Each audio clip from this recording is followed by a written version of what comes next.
So when you get to Federalist Paper number 2, the title being Dangers from Foreign Influence or Force,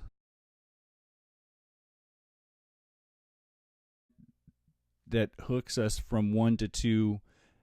People must cede to it, government, some of their natural rights in order to vest it with the requisite powers.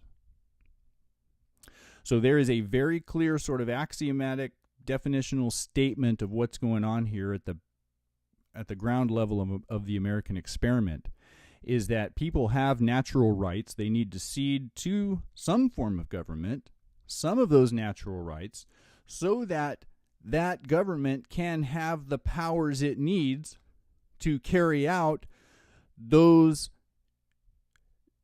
those acts that the people want it to do. The behavior, in a sense. So there you go. And do you want to have one government, one federal government, or do you want to have this separate government? And the same kinds of powers are going to be delivered to a government. And do you want those powers that you are ceding to a government, do you want those powers to go to 13 separate entities or to one? Until fairly recently, it has been uncontradicted opinion that the prosperity of people depends upon being firmly united. And later on, I think he's going to make a point. Yeah, there it is. The Articles were successful in war, but the Articles are unsuccessful in peace. So here is the conflict that the country was facing at that time. Here's the argument that this author is making under this system. But if we broaden out our scope, we can move forward. And so women have the right to vote and all that stuff.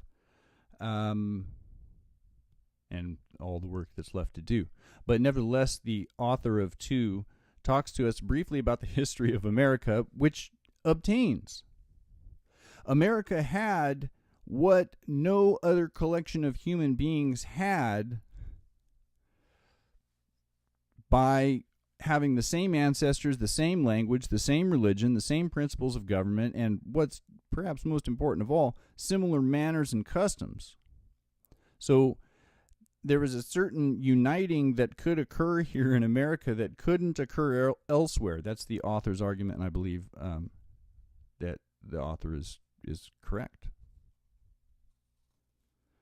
So that those need to be taken into account. The similar manners and customs.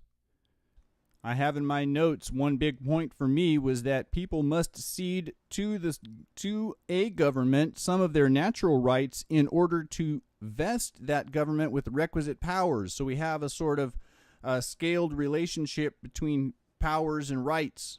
They're hanging out here, 2 different things, powers and rights. There you go. The author for us is going to basically say, the same kinds of powers are going to be vested to a government. Do you want to vest those powers as an individual human being to some sort of a centralized structure, or do you want to vest those powers to some form of confederacy? But it's an interesting idea that government is necessary, and so if given the choice, how many human beings at any times in human history were given the choice? And these men were given the choice. And if read for the 21st century, the system still can work. Brief history of America that should be disregarded, but this is nevertheless true, is that there was a great possibility for specialization. You had rivers connecting these disparate areas. You had one united people, in terms of all being white and all being men. But most importantly, you had similar manners and customs. He makes the argument that the Articles were successful in war and the Articles are unsuccessful in peace. Important idea for us today. That when you have different territories that are all sort of individually equally sovereign during a war or some external threat, those territories can successfully unite together to repulse the invasion. But when that external threat is not there, having 13 individual territories is not the most efficient way to operate. If you're going to be a collection of 13 territories for the purposes of expulsing an invader, then you should be considered 13 separate. If you're 13 separate territories expulsing an invader, you're one territory insofar as you are expulsing an invader. And so if you become one single territory for the purposes of expulsing an invader, then wouldn't it make sense to be considered one single territory when there is no invader to expulse? If only because at some point in the future there will be another invader to expulse? And so what shall we do? Be 13 separate sovereign territories who unite every time there is an invader to expulse? Or do we remain united? In terms of the past history politically, the author tells us that officers of government and others, motivated by personal interest, influence of former attachment, ambition, aimed at objects which did not correspond to the public good, tried to persuade the people to reject the advice of an earlier Congress. Wise, experienced different people from different parts of the country, taking the true interests of the country in mind, recommended a union, and that Congress didn't really like the idea of union.